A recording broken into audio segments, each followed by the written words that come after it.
Hello, this is BBC World News. I'm Tim Wilcox. Our top stories: taking a stand against sexual harassment. Hollywood's top female stars launch a new campaign. More violence as Iran's protests continue. President Rouhani insists they are an opportunity, not a threat. An offer from South Korea to Pyongyang, suggesting high-level talks in just a week's time. And Storm Carmen batters the coast of western France, cutting power to thousands of homes.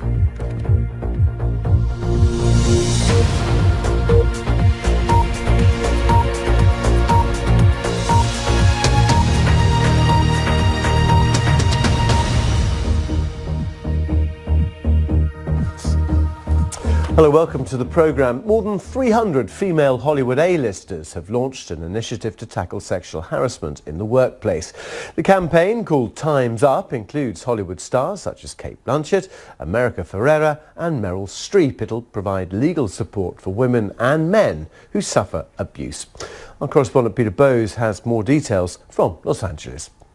One of the main points that this group of women wants to make, that it isn't just the entertainment industry. Clearly the very high profile cases over the last few weeks and months have focused on key figures, men in the entertainment business who have been accused of sexual harassment. But this is about those women and men in less famous jobs, shall we put it, less glamorized jobs, as this organization puts it. It could be cleaners, it could be farm workers who are sexually harassed in their workplaces as well. And this is a group of women that have got together to raise money to help as legal aid for some of those individuals if they are involved in a situation that eventually ends up in court. And to date, they've already raised more than $13 million.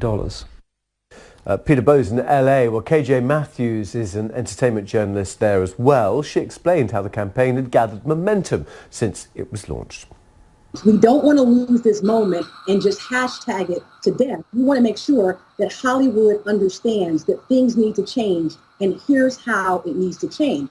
So they basically, after 4 months, came up with an initiative called Time's Up, meaning time's up for you to stop sexually harassing women in the workplace. Time's up. It's time for you to pay them equally. Time's up. It's time to get rid of NDAs, non-disclosure agreements, and that they've had it. So they basically have 4 objectives that they're looking forward to. The first thing you mentioned, which is the Legal Defense Fund. So far, it's raised $13 million from a few Hollywood bigwigs that have donated a couple of millions of dollars. And what they want to do is use that fund to help blue-collar women who may be facing sexual harassment or sexual misconduct and have reported it to their human resources office and face backlash.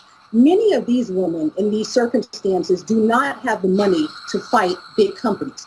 That's where this legal defense fund will come in and help women who are in a blue-collar workforce who do not have the money or the power to fight back against this. The second thing they want to do is eliminate non-disclosure agreements. These are the agreements that many women who, once they report sexual harassment or sexual misconduct and a company wants to eliminate them or come up with a settlement, they often agree to pay them a certain amount of money in exchange for their silence, meaning they can never talk about any of the allegations with anyone ever. Many of the women say when they come forward to report things, they're not aware that there are other women who have had the same incidents or been in the same circumstances because of these NDAs. So they want companies in Hollywood and all across the world to really get rid of these NDAs. The third thing they want is gender parity. They want women working in Hollywood doing the same exact job with the same exact qualifications to be paid the same amount of money as men. Well, that was KJ Matthews, entertainment journalist in Los Angeles. You can find out more about the various scandals that have prompted this campaign on the website at bbc.com/news, including a feature on the casting couch stories of Hollywood and the Harvey Weinstein affair. bbc.com, as I say, /news. Also download it on the app or tablet as well. Protesters in Iran have attacked police stations as security forces struggle to contain the biggest challenge to the country's clerical leadership since 2009. The government says several more people have been killed overnight. Our correspondent John Donison has been following developments here. Iran has not seen anything like this in almost a decade. The country's leadership under fire in the biggest protests since 2009. People are angry about high unemployment, rising prices and corruption. Police stations have been attacked. Authorities say one policeman was shot dead on Monday in the town of Najafabad. 3 other officers were injured. But in recent days, the country's elected president, Hassan Rouhani, has sought to downplay the protests and their significance, saying they were being instigated by Iran's enemies. Our victory against the US and the Zionist regime is unbearable for our enemies. Our success in the region is intolerable for them. They are after revenge and are trying to provoke people. But so far, his words have done little to stem the protests. In the past, to do that, the government has used force. There have been large counter-demonstrations organised in support of the country's leadership. But as the protests enter a 6th day, the message from many Iranians is they want change. John Donnison, BBC News.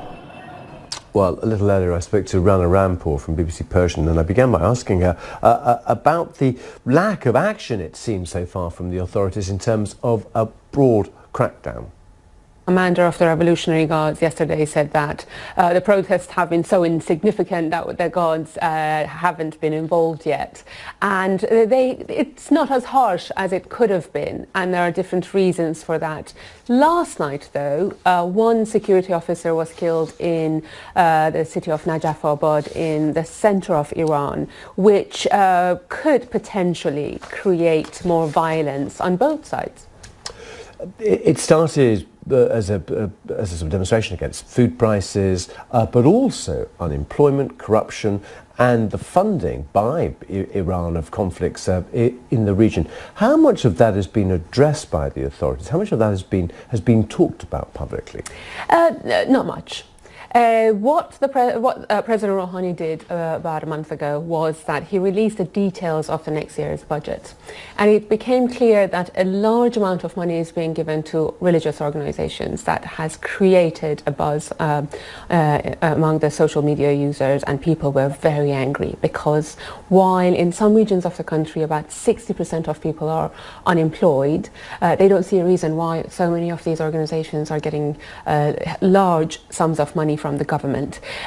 Also, at the same time, there has been a 40% increase in the price of eggs, which is the main food of the working class, poor families. In many of the cities that these protests are happening, people are struggling on a daily basis, and that's the reason they're out there. Well, you look back to 2009, Ahmadinejad, the clampdown there, but is this the first time really that clerics, that the established sort of clerical order of Iran is being challenged, and how grave a threat potentially is that? So the last time round, definitely the clerical leadership felt that there was a threat against their existence, but in nature it was a very different protests. It was they were political. It had a leader, and the protesters had a clear demand. They wanted their votes to be counted, and they accused the authorities of rigging the votes. This time round, it's more about the economy. It's definitely more widespread, although the numbers are not as large as what we saw in 2009, but it's many cities all over the country, at least 30 cities. And many arrests as well. And many arrests. So today the authorities said that in total they have arrested 450 people. Only on Monday 100 people have been arrested. It's very difficult to get news out of the country because they have restricted social media platforms as well as the internet. So we're not clear how many protests took place last night, but they're definitely a large number. That's why at least 100 people have been arrested. Rana Rampour speaking to me a little earlier. Storm Carmen has cut power to tens of thousands of homes in western France. Wind speeds of up to 140 kilometres an hour battered the country's Atlantic coast, which is now moving towards Germany. Elsewhere, a deep freeze has settled over large parts of the United States and Canada. Sarah Corker reports. On France's Atlantic coast, New Year was ushered in by the arrival of wild weather. Strong winds and rough seas meant seaside cities cancelled traditional New Year's swimming events. Winds exceeding 140 kilometres an hour knocked out power to thousands of homes across Brittany. This man said the storm was stronger than expected and had already done some damage to the roof. Police say one man in his 60s was killed when a tree fell on his car near the French-Spanish border. Elsewhere and across the Atlantic, the United States is experiencing a record-breaking Arctic cold. From Texas to Maine, the sub-zero temperatures and snow are unrelenting. At Chicago Airport, there were long delays. It was brutally cold. I mean, 5 degrees and the lows in the single digits. Is something else. And for almost a week now, parts of Canada have been colder than the North Pole. Niagara Falls have become an icy spectacle. With temperatures falling below minus 30 degrees Celsius, even the penguins at Calgary Zoo have been moved inside. There's widespread disruption on the roads, railways and in the air. But for these brave souls in Pennsylvania, it's never too cold for a New Year's dip. Sarah Corker, BBC News. South Korea has proposed high-level talks with Pyongyang a day after North Korea's leader Kim Jong-un said he was open to dialogue. At a news conference, the South Korean unification minister suggested a meeting at the border in a week's time. Well, for more on this and what else was said in that televised message, let's speak to Sophie Long, who joins us from Seoul. President Moon, Sophie, has long advocated closer relations with the North. Is this a return to the Sunshine Policy? What's going on here? I wouldn't go that far, Tim, but yes, you're right in saying that he's advocated closer ties with the North. He was elected in May, having campaigned for that. But yesterday we heard from Kim Jong-un. He made his New Year's message, and during that, which was broadcast live on state-run television, he had the normal defiant message to the United States that his nuclear and missile program was unstoppable.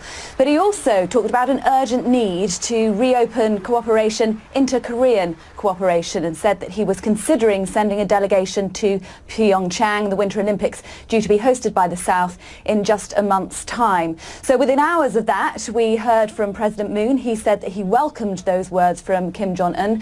Today he chaired a cabinet meeting and he urged the relevant ministries to take swift action to ensure that some dialogue could take place between the North and the South ahead of the Olympics, to ensure that if a delegation were to be sent, that could happen. So today we heard from the unification minister. He said that he has proposed that a meeting takes place in Panmunjom, which is an area in the demilitarized zone, a very heavily fortified zone that separates the two countries, and he's hoping that will take place on Tuesday of next week. Now, at this stage, we haven't heard any response from Pyongyang to that proposal. Could this, though, drive a wedge between Seoul and Washington? Well, a number of analysts that I've been speaking to here in South Korea have said that this may be a canny move by Kim Jong-un to do just that. He may be thinking that he can perhaps take advantage from some potential rifts between the relationship between Washington and South Korea, or it may be an admission that actually the UN sanctions, there have been several rounds of UN sanctions imposed on North Korea over the past year, aimed at strangling the already struggling economy and getting them to freeze their nuclear and missile projects and get them to the negotiating table so that a diplomatic solution can be reached. Now, there are analysts who are saying that this really can be taken as an admission that those sanctions are now beginning to bite. Now, the average North Korean has a pretty tough life anyway. The last round of sanctions was imposed at the end of December, so they're likely to have even tougher months ahead. So it is being interpreted by some people in South Korea as a strategic move by Kim Jong-un to drive that wedge between Washington and Seoul, because many people living in Seoul, just 35 miles from the border, will be very pleased to hear that a delegation from North Korea might be attending the Pyeongchang Olympics. You know, they've lived under this shadow for many, many years. So while the average person in Seoul and South Korea would welcome the move... I think Sophie Long cut off in her prime there. Thank you very much indeed. Now, stay with us here on BBC World News. Still to come, as fewer migrants cross the Mediterranean, we report on how many are being forced to work as slaves in Libya.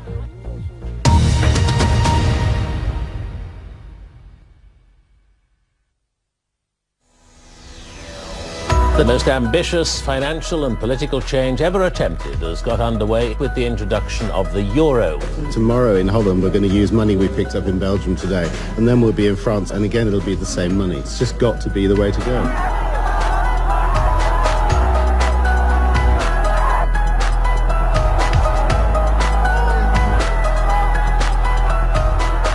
George Harrison, the former Beatle, is recovering in hospital after being stabbed at his Oxfordshire home.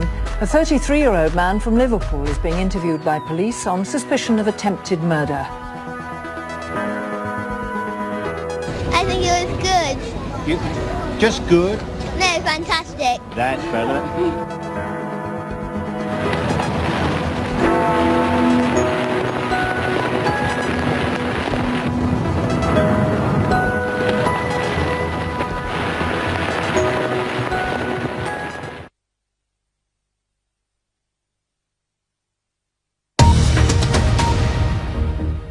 Hello, you're watching BBC World News. Our latest headlines. Hundreds of A-listers in Hollywood have launched a campaign to fight sexual harassment at work.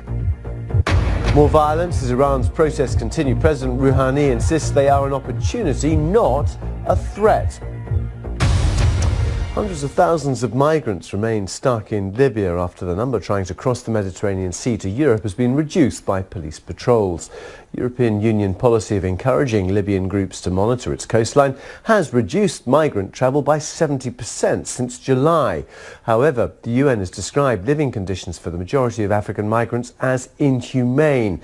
More than 5,000, mainly Nigerians, have been repatriated, and those returning from Libya have told harrowing stories of abuse.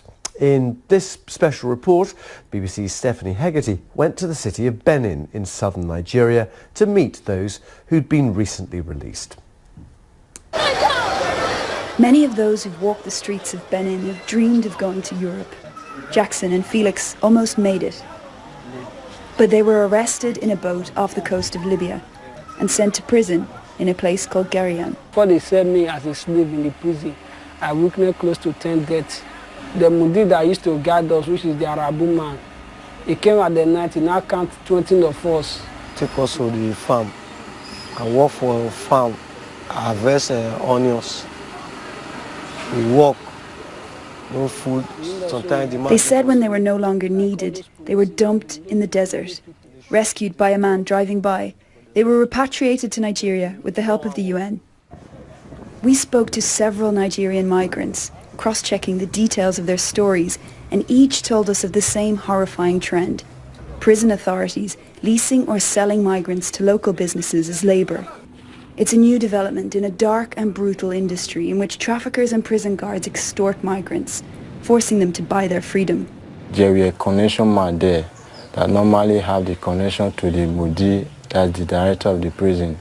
He will call them and he will beat them out. Mac Agayere was arrested in Libya in 2015 and brought to prison in a town called Zawiya. In that 5 months, God now used a man. I thought it was my Messiah. I never knew he's a bad person. He says the man bought his freedom and forced him to work for nothing. After 3 months, Mac refused to continue. They all called their brother. Then I used barbed wire to tie my hand, tie my leg, and push me inside the car. And they now took me back to prison. Back in prison, he was told he was going to be deported. Instead, he was taken to Garian for 7 months. How many people did you see die there? Almost 20 of them. In this hotel in Benin City, about 200 men and women who have just arrived from Libya are being processed and received by the authorities here. Many of them have stories of abuse and mistreatment at the hands of the authorities in the Libyan detention centres where they were held. And at least 3 people that I've spoken to so far told me they were forced to work for free or sold as slaves. Most times they come to our caravan, they pick like 6 oxen, take them out to do their dirty jobs, the farming, the bricklaying works, to feed their cattle. They give us out to their friends. They take us to their house. They use us. They don't feed us. The information came to us that they told our Nigerian ambassadors that Nigerians are no more in the prison because they want to make money from us. Again and again, Garion prison is mentioned as a place of terrible abuse. It's run by Libya's Ministry of Interior, which itself is run by 2 militia groups. Libya is in the middle of a civil war, and these militia are only nominally under the UN-recognised